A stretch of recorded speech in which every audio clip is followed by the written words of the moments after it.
जय Hind media channel को subscribe करें, खबरों को लाइक और शेयर करें। रोडवेज में संविदा चालक के बेटे ने पास की यूपीएससी सिविल सेवा परीक्षा 2022 में मुरादाबाद तहसील ठाकुर द्वारा के गांव जटपुरा के रहने वाले मोइन मंसूरी ने 296 रैंक हासिल की है। वे मध्यम वर्गीय परिवार से हैं। उनके पिता यूपी रोडवेज में संविदा चालक रहे हैं। पूरे परिवार में आज खुशी का माहौल है। परिवार को अपने बेटे पर गर्व महसूस हो रहा है। मुबारकबाद देने वालों की भीड़ लगी हुई है।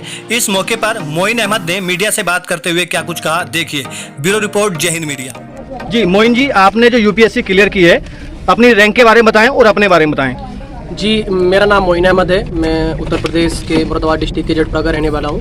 अभी हाल ही में घोषित सिविल सर्विसेज 2022 का जो फाइनल रिजल्ट आया है, उसमें मेरी 296 रैंक आई है। मैंने अपनी प्राथमिक शिक्षा कक्षा 8 तक तक्षशिला शिशु बटिका स्कूल जलालपुर खालसा से प्राप्त की है। 10th मैंने एसएसएम इंटर कॉलेज अपने गांव से ही किया है। उसके बाद 12th की शिक्षा भी मैंने आरएस इंटर कॉलेज जटपुरा से ही प्राप्त की।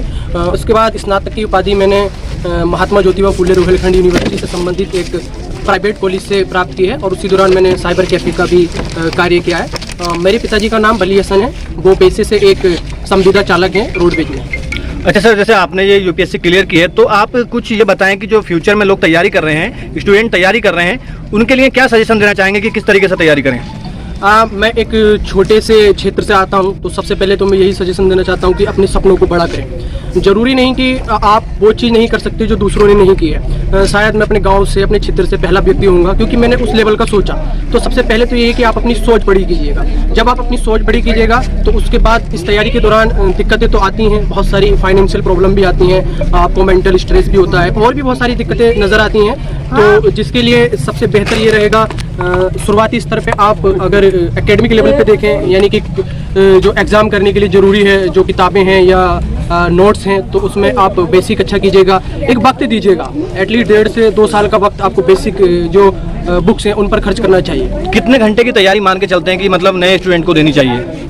मुझे लगता है जब हम तैयारी स्टार्ट करते हैं तो हमारे पास एक अलग लेवल की एनर्जी होती है। तो उस वक्त हम 10 से 12 घंटे आसानी से पढ़ सकते हैं, कभी कभी 12 से ज़्यादा भी पढ़ सकते हैं, लेकिन एक टाइम के बाद आपकी जो एनर्जी है वो लॉस्ट हो जाती है। तो उस टाइम पे आप 8 से 10 घंटा भी पढ़ते हैं तो एनफ रहेगा इस एग्ज़ाम को क्लियर करने में।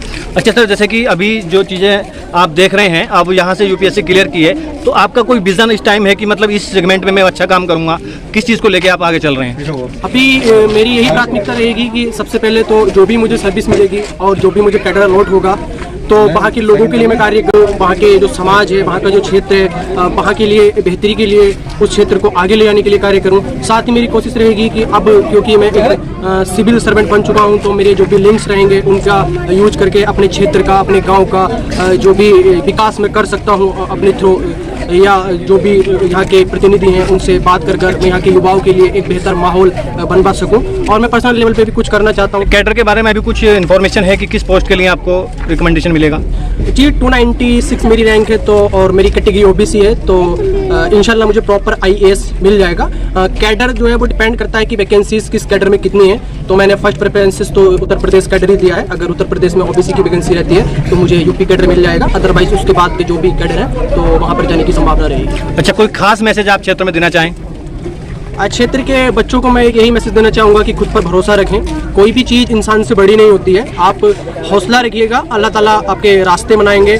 और जो भी दिक्कतें आती हैं, हर चीज़ में दिक्कत आती है। आजकल तो कंपटीशन इतना टफ हो गया है कि मुझे लगता है कि आप चाहे यूपी पीसीएस ले लीजिएगा या चाहे 10+2 का एग्ज़ाम लीजिएगा, उसमें भी 4 से 5 साल इन्वेस्ट हो रहे हैं। तो क्यों ना, अगर आपके अंदर ज़्यादा कैपेबिलिटी है तो बड़ा सोच लीजिएगा।